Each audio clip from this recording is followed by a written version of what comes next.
Kita ke berita selanjutnya, Tribuners, anak disabilitas ditinggal sendirian di kos, Dinsos Ambon ambil langkah koordinasi.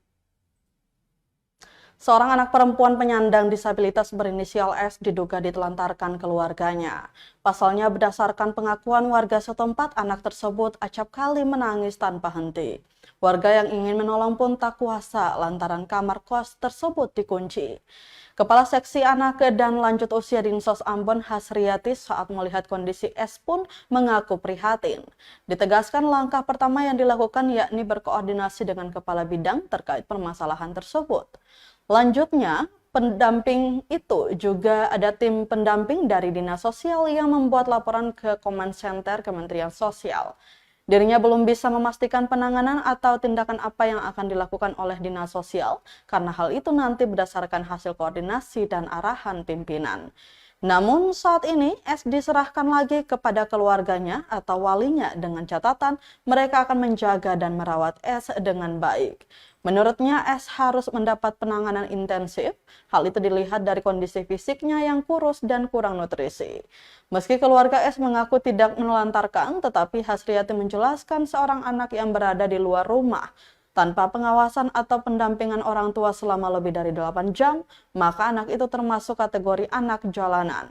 Demikian pula jika anak ditelantarkan atau ditinggal sendirian lebih dari 8 jam tanpa pengawasan orang tua, maka disebut anak terlantar.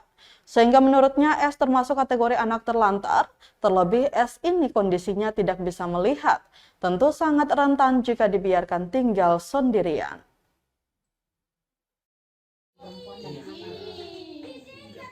Datang ke sini koordinasi sama Bapak PLT sama beliau ini supaya katong cek keadaannya di lapangan seperti apa realnya, apakah betul dia ini dalam hal ditelantarkan kah atau bagaimana.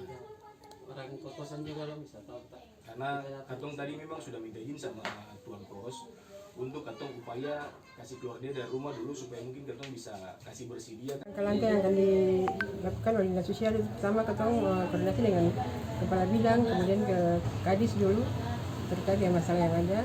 Terus nanti ada pendamping juga yang datang, pendamping rehabilitasi sosial.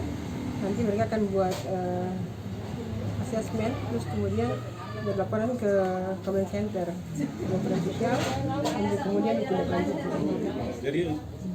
Sedangkan dari kota katong akan berkoordinasi dengan Pak Kadis kemudian katong turun aja hari Senin nanti untuk melihat hal ini. Seperti ini. Bapak RT itu harus mendukung katong yang ada di sini. Bukan berarti Bapak lagi di situ. Saya boleh pulang di kos-kos tadi. Harus Bapak, bukan berarti menakut-nakuti. Ini katong sudah apa nih? Ada undang-undang yang sudah melindungi anak. Ada. Ya. Jadi mungkin seperti ini. Bapak RT itu harus mendukung. Download Tribun X sekarang. Menghadirkan lokal menjadi Indonesia.